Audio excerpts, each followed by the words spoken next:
Cuando cumplí los 20, la vida se partió por la mitad, como si alguien hubiera apagado la luz de golpe. Papá perdió su puesto de jefe de operaciones en la fábrica textil de Guadalajara. Fue un recorte, dijo él, aunque se notaba que la razón era mucho más profunda, un orgullo herido que no podía nombrar. Mamá, enfermera en el turno de noche en un hospital público, desaparecía en jornadas interminables. El dinero se esfumó. Dejamos de preocuparnos por mis estudios de diseño en el Politécnico y empezamos a preocuparnos por pagar la luz. Entonces tomaron la decisión, la única lógica, la más dolorosa: debía irme. Me enviarían una temporada al pueblo de mi tía Carmen, la hermana menor de mamá, en Tepetitlán, Jalisco. Solo hasta que todo se asiente, dijeron. Pero yo ya sabía que, temporal, en mi familia significaba, por un largo tiempo. Tepetitlán era un pueblo pequeño, envuelto en el polvo seco del Bajío. Tan silencioso, que por las noches se oía el constante y desesperante goteo del grifo exterior. La casa de la tía Carmen era de adobe antiguo, con la pintura desconchada de la fachada y un patio con un viejo lavadero de piedra. Adentro, una estufa de hierro forjado que había que alimentar a mano. Pero el patio era un milagro: perales, guayabos, macizos de bugambilias fucsias y un viejo columpio de madera que chirriaba con el viento, contando sus propias historias. Y lo más importante, allí estaba él, Javier. Javier, el marido de mi tía Carmen.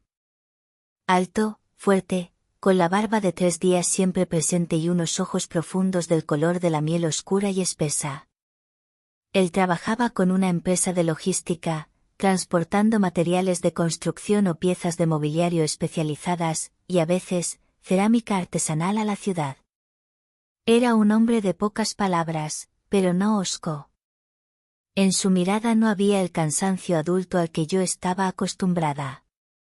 Él miraba de otra forma. No como un tío.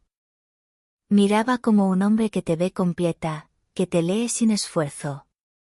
Me inscribí en el colegio agrícola local gracias a una amiga de mamá, que consiguió una beca.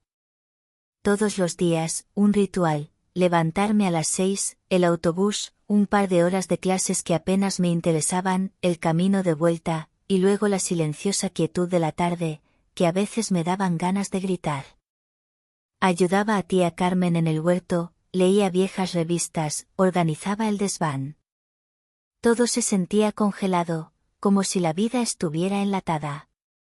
Hasta que una noche en la cena, Javier rompió el silencio. Necesitaría un ayudante, dijo, sin levantar la vista del plato. No para cargar peso, sino para el embalaje y la seguridad. Alguien que no rompa la mercancía. Los muchachos que contrato son como osos, destrozan todo. Me sorprendí, me quedé paralizada. Él me miró de frente. Su expresión era seria, sin asomo de ironía. Me ofreció un pago justo. Tía Carmen asintió, sin mostrar ni aprobación ni preocupación. Acepté. A la mañana siguiente me levanté temprano. Elegí mi vestuario con un cuidado que intenté que pareciera casual, pero que era íntimo: unos jeans viejos, desgastados, pero firmes, que se ceñían a la cadera.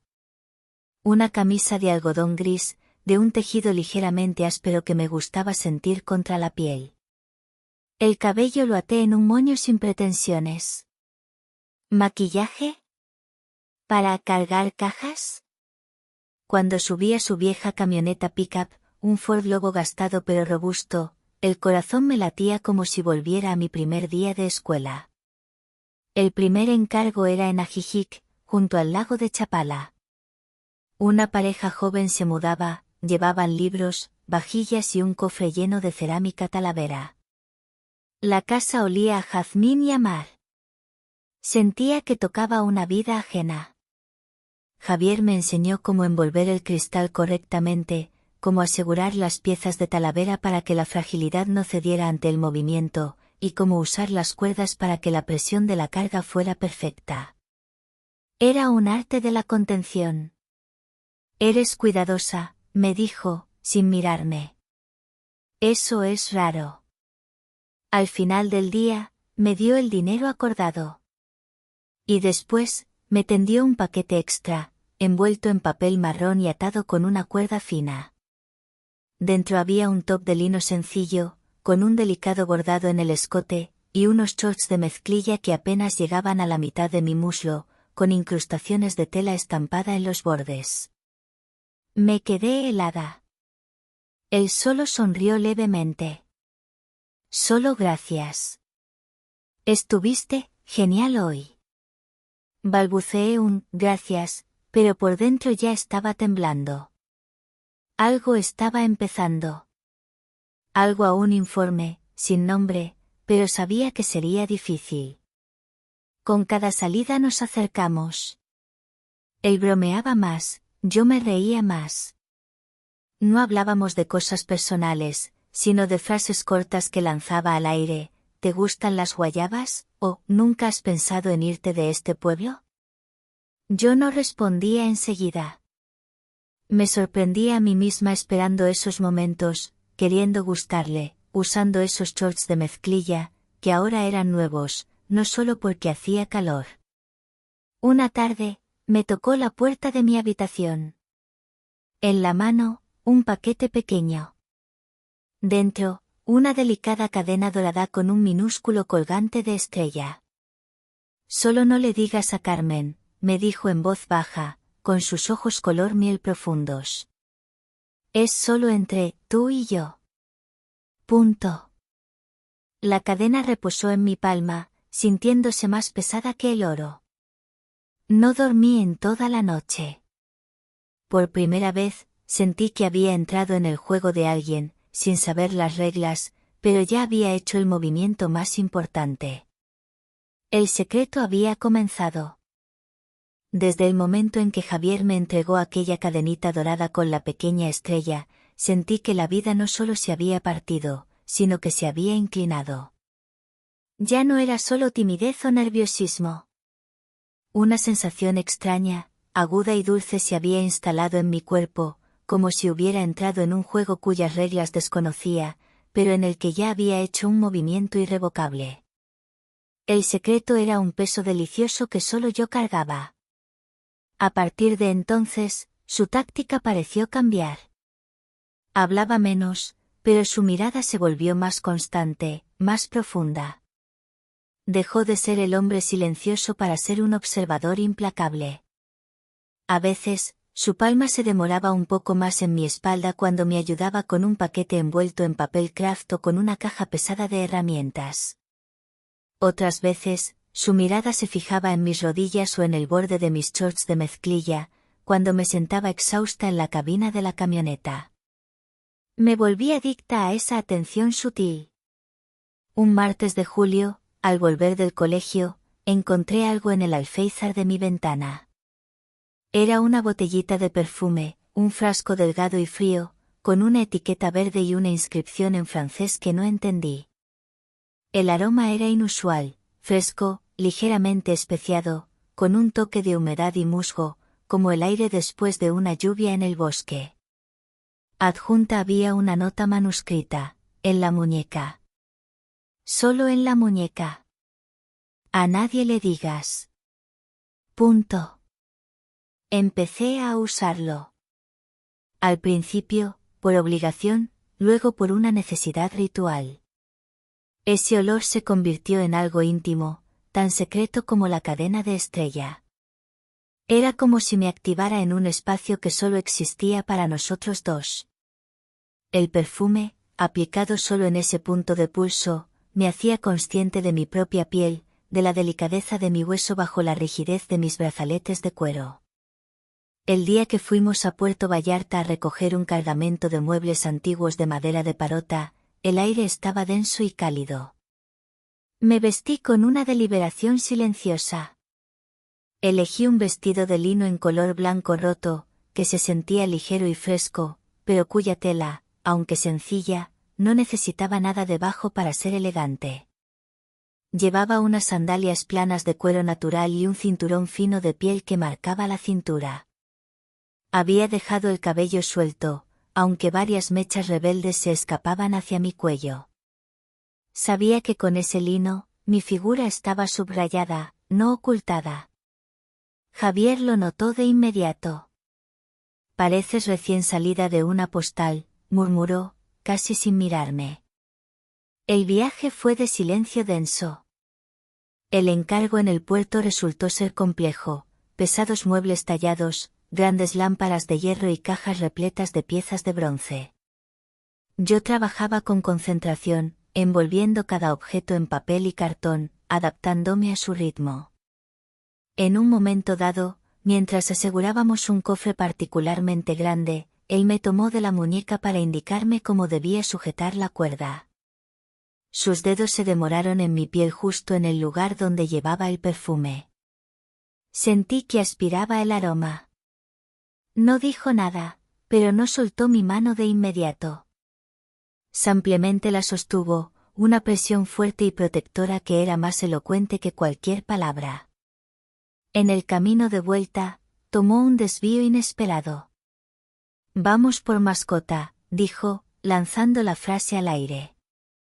«Hay un embalse precioso». No protesté.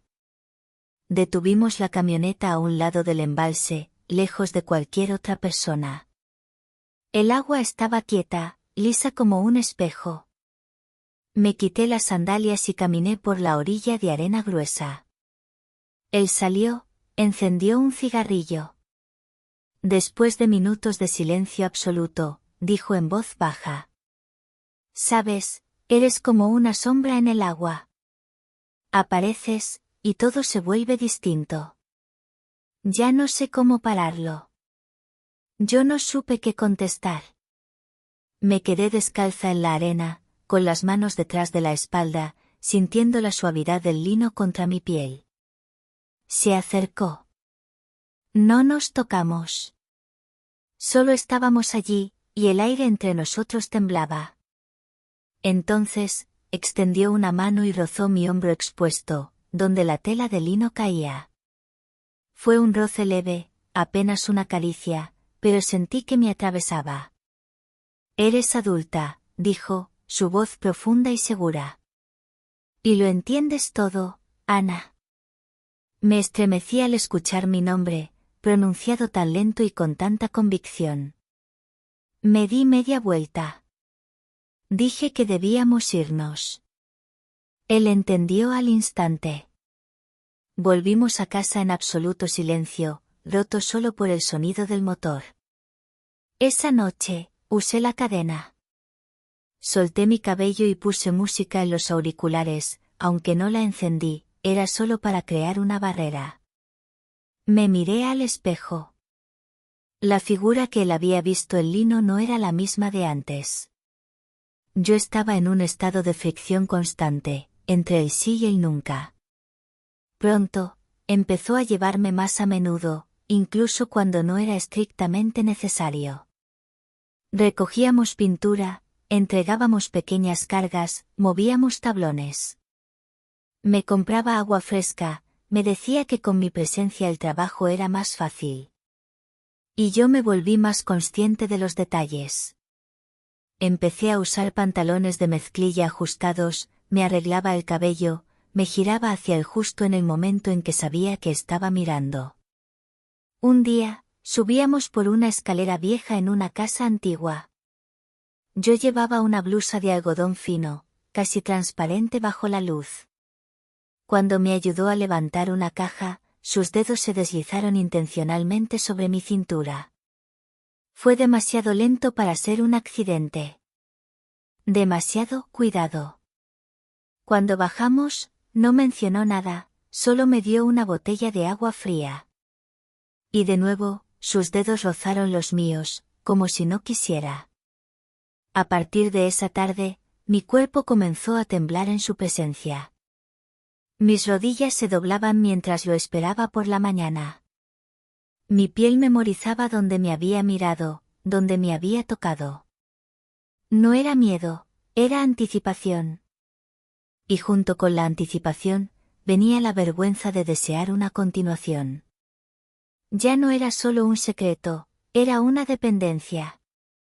Mis mañanas comenzaban eligiendo ropa no para el colegio, sino para él. Una falda más larga, pero con una sutil abertura lateral. Una camiseta más ajustada, pero sin sostén. Solo bálsamo labial, pero el cabello perfectamente peinado. Todo discreto, todo aparentemente accidental. Dejé de estudiar agronomía para convertirme en una experta en el arte de la sugerencia controlada.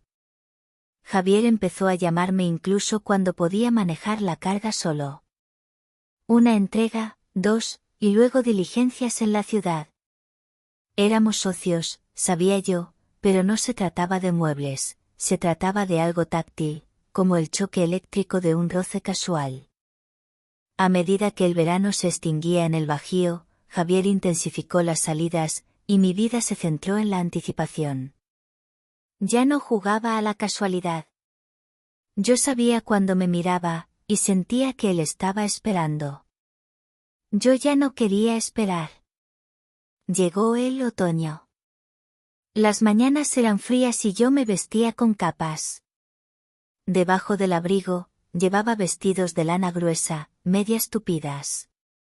Pero bajo esa contención térmica, la realidad era diferente: ropa interior de encaje negro suave y resbaladizo, una goma de terciopelo que llevaba en la muñeca como un brazalete táctil, y la dosis justa de perfume en el pulso. Él nunca comentó, pero cada mañana, cuando subía a la cabina de la camioneta, sus ojos se detenían un instante, y eso bastaba. Un día de octubre, fuimos a Tapalpa, un pueblo conocido por sus casas blancas y techos rojos. El encargo era recoger una antigua biblioteca, libros pesados, marcos de cuadros y porcelana frágil. Los dueños, una pareja de ancianos amables, se retiraron a tomar el té, dejándonos solos en una sala llena de silencio. Yo envolvía los libros en papel de estraza gris, doblando las esquinas con pulcritud obsesiva. Él desmantelaba los estantes. Me incliné para recoger un fajo de revistas antiguas, y de repente, él estaba allí, muy cerca. Sentí su aliento en la nuca. Ese olor ya está en todas partes, susurró, refiriéndose a mi perfume. Hasta en mis cosas. Me giré. Nuestros ojos se encontraron. Ni él ni yo retrocedimos. Te están temblando las manos, dijo. Hace tiempo que tiemblo, contesté. Él se acercó, no a mis labios, sino a mi mejilla. Sus dedos rozaron la línea de mi pómulo, deteniéndose justo en el lóbulo de mi oreja. No parpadeé. No me moví. Solo mi corazón latía con la certeza de que no había vuelta atrás. No nos besamos. Solo exhalamos al mismo tiempo. Fue más intenso que cualquier beso. Esa tarde, Javier no me llevó a casa de inmediato. Tenemos que ir a un sitio, dijo, sin dar explicaciones. Nos detuvimos en un paraje desolado, frente a una antigua estación de bombeo de agua abandonada, en las afueras de Jiquilpan. Era un edificio de ladrillo sin ventanas, el estuco desprendiéndose a parches. Adentro, seco, polvoriento, pero seguro. Abrió la puerta, encendió una linterna y la colgó de un clavo en la pared. Yo entré primero. Mis botas de tacón grueso resonaron. Él se quedó junto al marco de la puerta. Lentamente, me quité los guantes, los dejé sobre una caja oxidada. Luego, el abrigo de lana. Debajo, llevaba un vestido de punto fino color borgoña, con cuello alto por delante, pero con una provocativa abertura en la espalda que llegaba hasta la mitad. El tejido se ceñía a mis caderas y el pecho. Sus ojos se detuvieron en mis piernas, cubiertas por medias finas, casi invisibles, de color oscuro. Sentí que algo se rompía dentro de mí. Él dio un paso. Otro.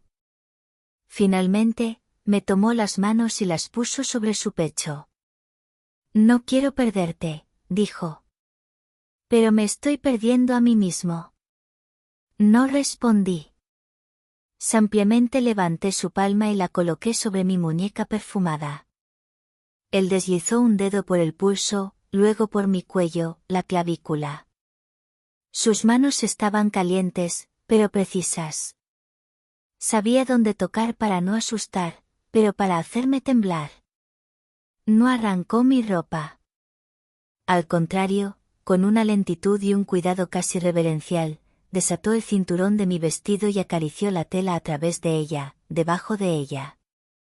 Sus dedos en mis caderas eran casi espirituales, no de pasión, sino de reconocimiento.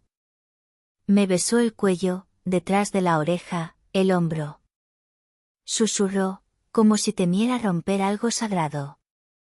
Eres la piel que temía tocar, porque sabía que no podría parar. No tuvo prisa. Besó mis rodillas cubiertas, acarició mis pantorrillas, delineó mi cintura con la palma, como si estuviera memorizando el relieve. Me sentí deseada, sí, pero sobre todo, necesaria. Cuando todo terminó, lenta, tiernamente, como si no hubiéramos hecho el amor, sino que hubiéramos rezado, nos acostamos uno al lado del otro. Él miraba el techo. Yo, su mano sobre mi vientre. ¿Cometimos un error?, pregunté. Si esto es un error, quiero recordarlo. A la mañana siguiente, desapareció. Sin nota, sin llamada. Tía Carmen solo dijo. Javier se fue de viaje. Indefinido. Fui a mi habitación y abrí el cajón. Allí había una pequeña caja. Dentro, las fotos. Las de aquel lago, con el muelle y los sauces. En la parte trasera, una inscripción: tú eres quien me recordó cómo vivir. Una semana después, llamaron a la puerta. Un joven de unos 20 años, delgado, con un mono de trabajo gris. En sus manos, un albarán. ¿Ana? Me dijeron que ahora llevas el turno. ¿Dónde descargo esto? Lo miré en silencio. Él sonrió. Yo también, porque sabía que todo estaba por empezar. Javier se había ido, desvaneciéndose en el aire como su propio secreto, pero su partida no dejó vacío, sino una presencia densa y silenciosa. Me dejó el negocio, la sensación de la piel quemada en mi muñeca, y la carga de ser la única que recordaba la noche en aquella estación de bombeo. La mañana en que el joven llegó a la puerta, mi mundo cambió. Se llamaba Rubén. Un chico de unos 20 años, delgado, con el pelo rizado y unos ojos grandes, nerviosos. Ana, dijo, tendiéndome el albarán. Me dijeron que ahora tú llevas el turno. Yo sonreí. Era una sonrisa nueva, afilada. En lugar de sentir pánico, sentí una oleada de fría determinación. Él esperaba instrucciones, y yo, por primera vez, no era la que temblaba. Me había convertido en la dueña del juego. La primera semana fue un caos hermoso y disciplinario. Tuve que aprender la lógica de los códigos de los paquetes, los márgenes de carga, las rutas más eficientes. Desempolvé mi ropa de trabajo. Abandoné los vestidos suaves y las camisas de lino. Necesitaba autoridad, y la encontré en la textura. Mi nuevo vestuario era un uniforme de contención y mando. Usaba pantalones de gabardina oscura, gruesa y militar, que me daban peso. Llevaba camisas de mezclilla, denim, ajustadas, cuyo tejido rígido me recordaba a mi primer ancla. Y lo más importante, encontré unas botas de trabajo de cuero sin pulir en el almacén de Javier, de caña alta, que me llegaban justo debajo de la rodilla. El peso y la rigidez del cuero me hacían sentir invencible. Con el simple acto de abrocharme esas botas por la mañana, pasaba de ser la estudiante tímida a la jefa de logística. Rubén era lo opuesto a Javier. Era atento, hablador, y se movía con la torpeza de la juventud. Yo lo instruía con una frialdad precisa. Esta cerámica de tonalá debe ir envuelta con doble capa de burbuja, le explicaba en el almacén, mi voz baja y firme. La presión del embalaje debe ser uniforme. La delicadeza no es lentitud, es precisión. Él me miraba, no con deseo, sino con admiración tensa. Al principio, me costó dominar el arte de cargar la camioneta, pero pronto, mi obsesión por la organización táctil me convirtió en una experta. Yo colocaba los paquetes, aseguraba la carga con cuerdas gruesas, y la fricción constante de la cuerda contra el tejido de mis pantalones era un recuerdo constante de que yo estaba en control. Rubén empezó a imitar los movimientos de Javier. Sus ojos se demoraban en mis piernas, cubiertas por la gabardina pesada, cuando yo me inclinaba. Cuando me pasaba un rollo de cinta de embalar, sus dedos rozaban los míos, una casualidad demasiado intencional. Pero esta vez, yo no temblaba por anticipación, sino por el poder de la negación. Un día, fuimos a Sayula, un pueblo al sur de Jalisco, famoso por sus cuchillos. Tuvimos que recoger un encargo de cuchillería fina en un taller antiguo. El ambiente estaba cargado del olor a metal y aceite de máquina. Yo llevaba ese día un vestido de sarga gris con cuello alto, de manga larga, que se ajustaba a mi cuerpo como una segunda piel, y que usaba sin sostén, sabiendo que la tela gruesa no revelaba nada, pero dejaba mucho a la imaginación. Encima, solo un chaleco de cuero que enfatizaba la estructura de mis hombros. Mientras contábamos los cuchillos, Rubén se inclinó demasiado cerca, su aliento en mi oreja. «Jefa, ¿por qué usa siempre ropa tan fuerte?», preguntó, la voz baja. «Porque esta ropa no se rompe, Rubén», le contesté, sin mirarlo. Mi voz era plana, autoritaria. «Y porque el trabajo exige contención.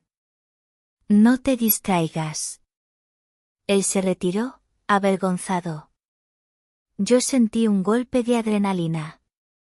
Era el mismo juego, pero yo sostenía las reglas. Más tarde, en la camioneta, el ambiente era espeso. El silencio de Javier era cómodo, el de Rubén era una presión incómoda. Estaba a punto de romper el silencio cuando me di cuenta de un detalle en su muñeca. Rubén llevaba un reloj viejo, de cuero marrón gastado, con la esfera ligeramente rota. No le di importancia hasta que vi un pequeño grabado en el reverso de la correa. «Quítate el reloj», le ordené, mi voz más aguda de lo normal. Me miró sorprendido. «¿Por qué, Ana?» «Quítatelo», insistí. Dudó un momento, pero obedeció, la obediencia grabada en su rostro.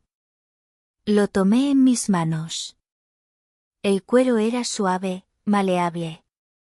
Y en la hebilla de la correa, un pequeño grabado, diminuto, apenas visible, que hizo que el aire se me fuera de los pulmones, una estrella diminuta. La misma que colgaba en mi cuello. «¿De dónde sacaste este reloj?». Mi voz era apenas un susurro. «Me lo dio mi jefe anterior, Javier», dijo Rubén. «Me lo regaló el día que me contrató, hace un año.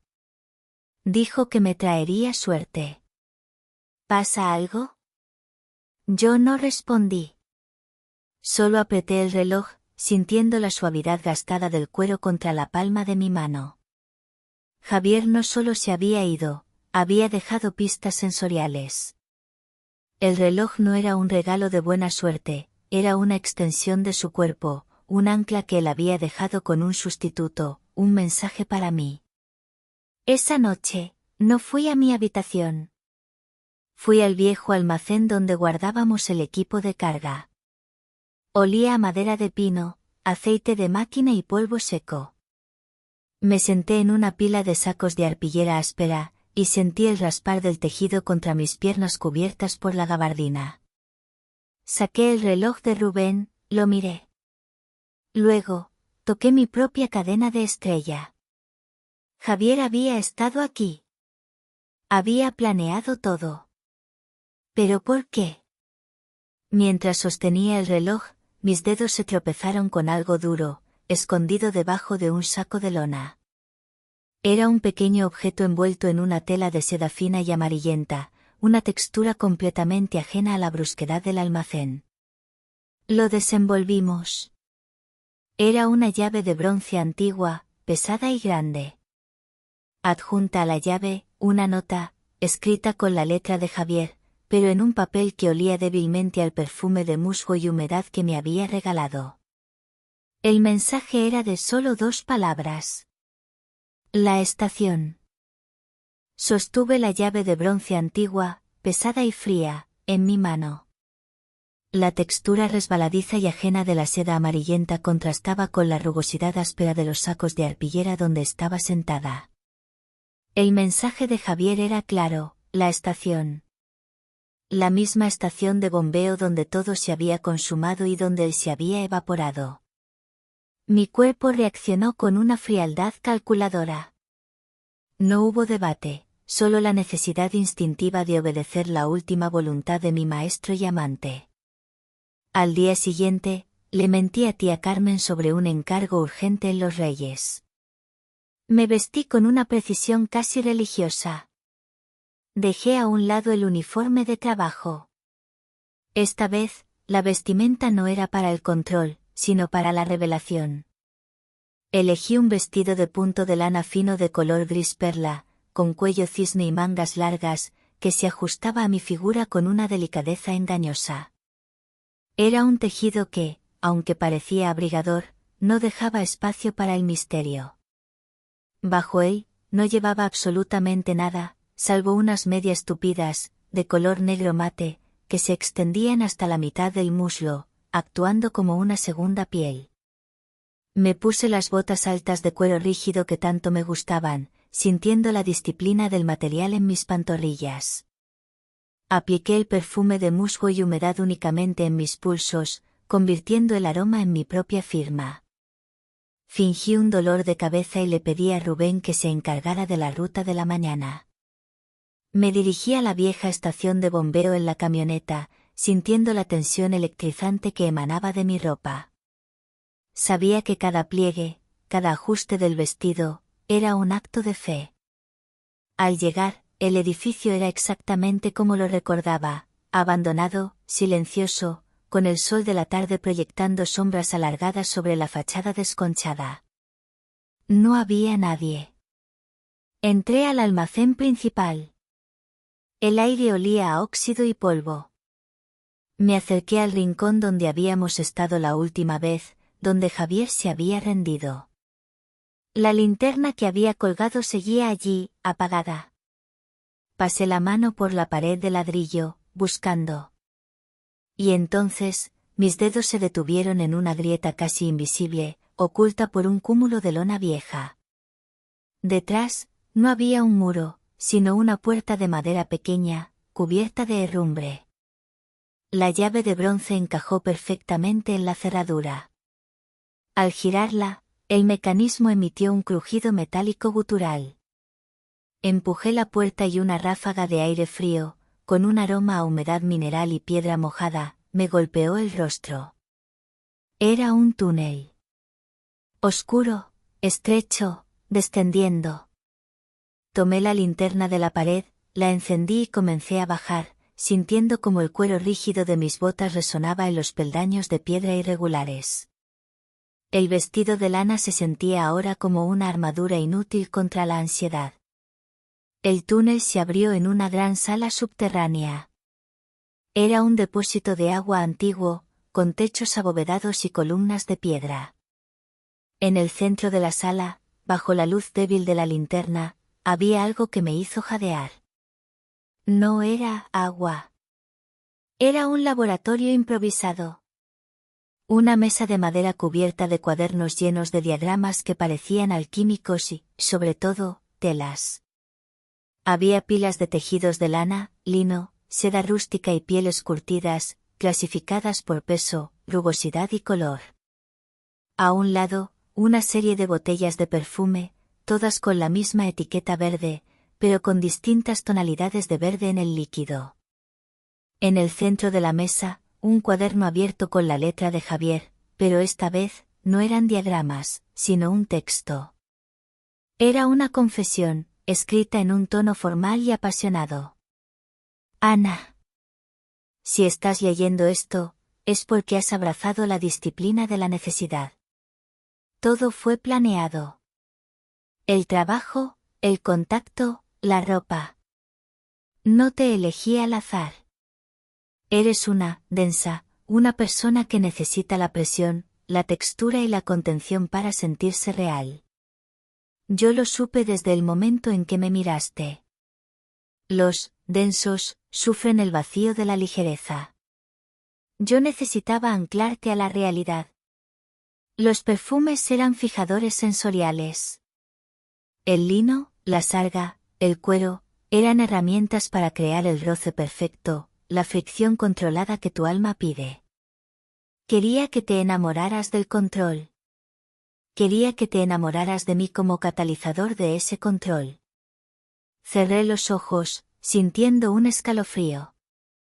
Me había diseñado. En ese momento, mis dedos tropezaron con el último elemento de la mesa, una caja de madera de ébano tallada. Al abrirla, encontré una pila de fotografías antiguas. Eran fotos en blanco y negro de gente con expresiones melancólicas, siempre vestidas con prendas extremadamente pesadas o rígidas, chalecos de cuero, abrigos de lana militar, botas altísimas, guantes. Personas en posturas disciplinarias. Y en la parte inferior, una foto de una mujer que se parecía inquietantemente a mi abuela, con un corsé de cuero visible sobre un vestido y una mirada de autoridad fría. Detrás, el mismo símbolo que la estrella de mi cadena. De repente, una voz resonó en la bóveda, haciéndome saltar. Pensé que vendrías, Ana. Me giré. Javier estaba allí, en la sombra de la entrada. No vestía su ropa de trabajo. Llevaba pantalones de montar de cuero marrón oscuro, pesados, y una chaqueta de sarga gris que le daba una silueta militar. Su figura era de una autoridad absoluta. ¿Qué es todo esto?, dije, sintiendo que el aire se espesaba. Es el legado, Ana, dijo, dando un paso.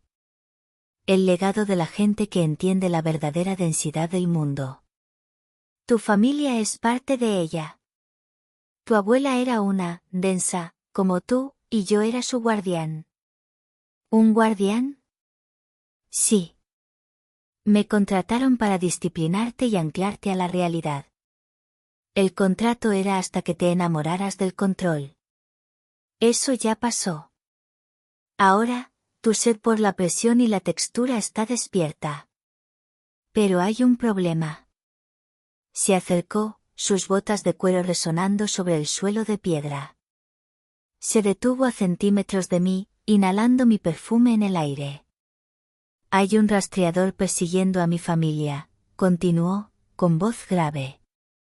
Alguien que cree que la densidad debe ser castigada. Y si te encuentra, te arrastrará a su mundo. Un mundo de negligencia, de ligereza forzada. Yo tenía que irme para protegerte, pero necesito que vengas conmigo. Me tomó por la muñeca, su mano cálida y fuerte cubriendo mi pulso perfumado.